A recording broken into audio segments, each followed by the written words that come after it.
AP రాష్ట్ర వ్యాప్తంగా అంగన్వాడీ కార్యకర్తలు భారీ నిరసన చేపట్టారు. విశాఖలో జగదాంబ జంక్షన్ నుంచి కలెక్టరేట్ వరకు ర్యాలీ నిర్వహించి కనీస వేతనం, పెన్షన్, వైద్య సదుపాయాలు కల్పించాలని ప్రభుత్వాన్ని డిమాండ్ చేశారు.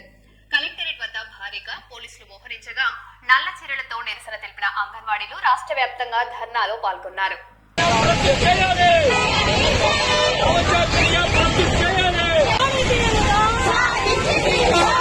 చేయాలి